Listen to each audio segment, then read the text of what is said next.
Përmbledhja e ngjarjeve kryesore të ditës në Radio 7. BDI në Republikën e Maqedonisë së Veriut pretendon se programi i ri i Byros për Zhvillim të Arsimit pranë Ministrisë së Arsimit dhe Shkencës për lëndën histori dhe shoqëri në klasën e 7 përfaqëson një hap prapa dhe një fyerje të rëndë për shqiptarët. Mungon çdo përmendje për shqiptarët dhe për rolin e tyre në zhvillimet historike, kulturore dhe shoqërore të këtij shteti. Ky nuk është një ndryshim teknik, është një mesazh politik për të krijuar një histori ku shqiptarët nuk ekzistojnë, thuhet në kumtesën e BDI-s. Opozita i bë thirrje autoriteteve të tërheqin këtë program të njanshëm dhe të rikthejnë një qasje gjithëpërfshirëse që reflekton realitetin shoqëror dhe historik të Maqedonisë së Veriut. Kryeministri Istria Mickoski paralajmëron bisedime për rishikimin e koalicionit qeveritar. Deputeti vëmëror DPMNE-s Antonio Miloshovski në intervistë për Alsat theksoi se nuk janë të gëzuar që ka turbulenca në koalicionin Vlen. Tani të shohim se çfarë mundemi ne si parti më e madhe politike të ndihmojmë në menaxhimin e procesit, të mbrojë uniteti i shumicës parlamentare, por në çdo rast stabiliteti i qeverisë nuk është i rrezikuar, deklaroi Antonio Miloshovski, deputeti vëmëror DPMNE-s. Përfaqësues nga koalicioni Vlen kërkojnë largimin e Aleancës për shqiptarët nga qeverisja. Pas vendimit të kreut të saj, Arben Taravari, që në zgjedhjet lokale të shkojë me lista të veçanta për këshilltar komunal, kreu i Lëvizjes Besa, Bilal Kasami, tha se do të kërkojnë nga kryeministri Istria Mickoski që të rishqyrtohen pozitat e Vlenit në qeveri. Pasur një marrëveshje me kryeministrin atëherë mandatarin e qeverisë, sigurisht që në rrethanat e reja të krijuara ne do të kërkojmë nga kryeministri të rishqyrtojmë marrëveshjen si koalicion. Tash pjesa tjetër mbetet të diskutohet se si do të vazhdojë. Ta mes të tjerash Bilal Kasami. Partneri i qeverisë i vëmëros Lëvizjes Nam është e bindur se përplasjet brenda Vlenit nuk janë kërcënuese për stabilitetin e qeverisë. Megjithatë, Nam deklaron se çdo kush që bashkëpunon mbrapa dyerve të hapura ose të mbyllura me BDI-n e pareformuar për Lëvizjen Nam është e papranueshme të jetë pjesë e partneritetit, thon nga Lëvizja Nam, pjesë e koalicionit qeverisës në Republikën e Maqedonisë së Veriut. Më herët kreu i Lëvizjes Besa, Bilal Kasami, paralajmëroi rishqyrtim të marrëveshjes së koalicionit me Vlen me partnerët qeveritar pas largimit të Arben Taravarit. Ndërsa kreu i Aleancës për shqiptarët në disa dalje publike ka theksuar se do të vazhdojë të qëndrojë në qeveri derisa nuk kërkohet largimi i tij nga kryeministri Istria Mickoski. Komisioneri e zgjerimit e Bashkimit Evropian Marta Kosi drejtohet Sofjes në një përpjekje për të garantuar procesin e integrimit të vendeve të Ballkanit Perëndimor. Ajo takua me kryeministrin një përpjekje për t'i hapur rrugë normalizimit të marrëdhënieve mes Shkupit dhe Sofjes. E ardhmja europiane e Ballkanit Perëndimor është një garanci e prosperitetit dhe paqes, por dhe një mbrojtje kundër ndikimit të forcave që synojnë për çarjen dhe destabilitetin, si në rajon, ashtu dhe në Europë në tërësi, theksoi mes të tjerash kryeministri Rosen Zhyliaskov pas një takimi me komisioneren e zgjerimit të Bashkimit Evropian Marta Kos. Rajoni.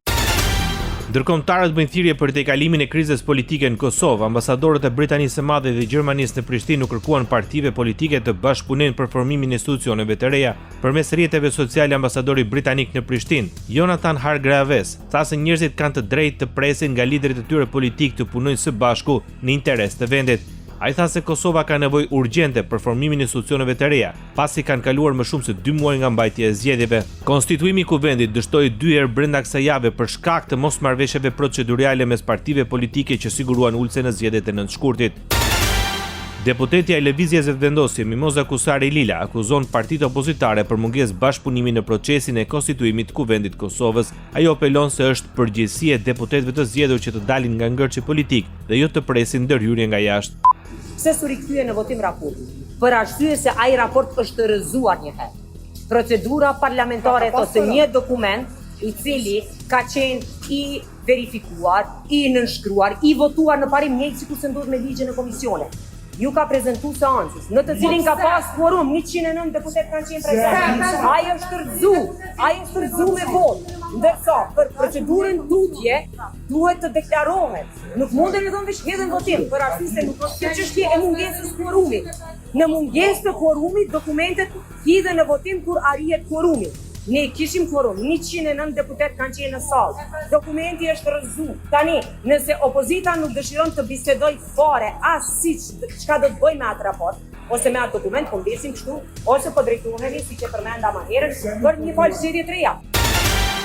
Deputet nga Lëvizja Vendosje janë të bindur se ka një marrëveshje me nisme socialdemokrate për të bërë 61 vota në kuvend. Deputeti Haxhi Avdyli tha se nuk është i autorizuar të flasë për marrëveshjen, por deklaroi se bisedimet janë shumë pozitive dhe se vetëvendosja i ka 61 vota në kuvend. Nisma e cila garoi një koalicion me Aleancën për Ardhmërinë e Kosovës në zgjedhjet e 9 shkurtit nuk ka komentuar deri më sot rreth marrëveshjes së mundshme me vetëvendosjen. Kosova ka ngecur në përpjekje për të formuar institucione të reja, pavarësisht se kanë kaluar më shumë se 2 muaj nga zgjedhjet parlamentare të 9 shkurtit. Nënkryetare e Lidhjes Demokratike të Kosovës, Doarsa Kica Xhelili e vlerëson si një situatë pa precedente në kundërshtim me rregullorën e kuvendit vendimin e kryesuesit të seancës konstituive, Avni Dehari, për të thirrur në konsultime përfaqësuesit të subjekteve politike. Sipas saj, kryesuesi nuk ka të drejtë të zhvillojë konsultime me përfaqësuesit e partive politike në kuvend.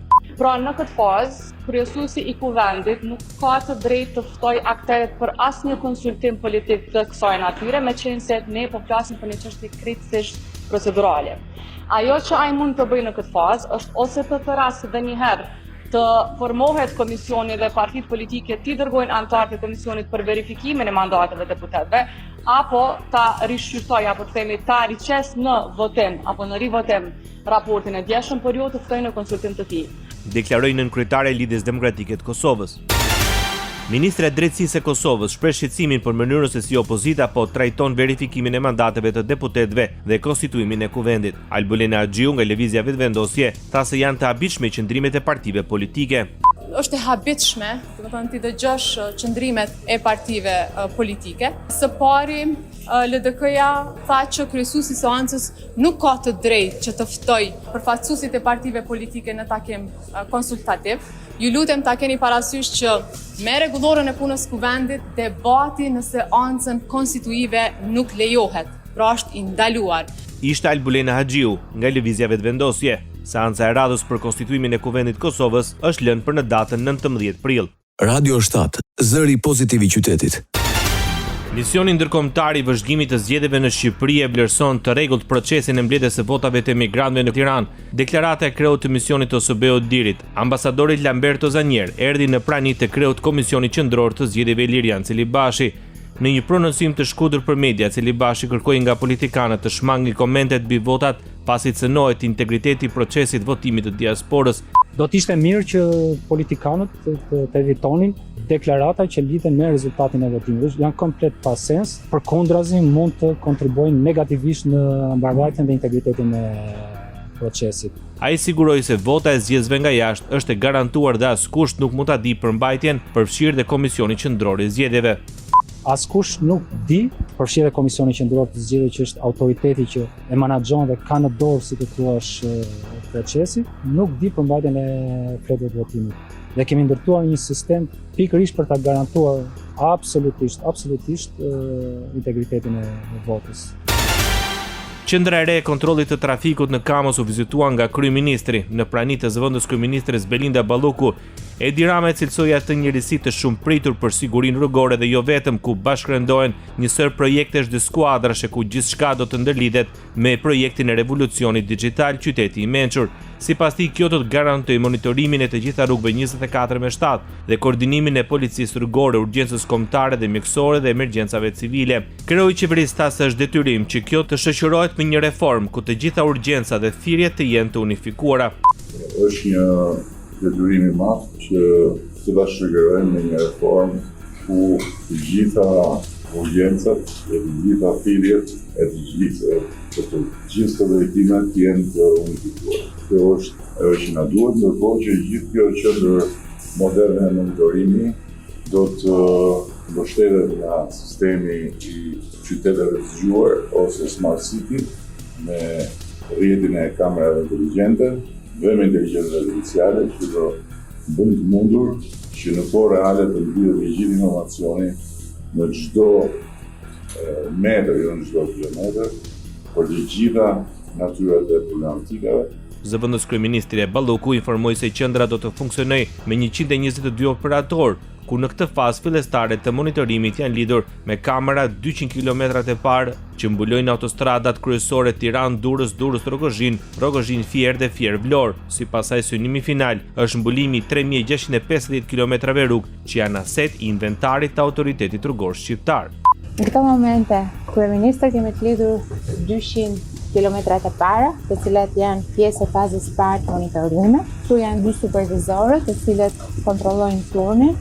Në ndërkohë, kemi gjithë pjesën tjetër që janë sipas grupeve të ndara.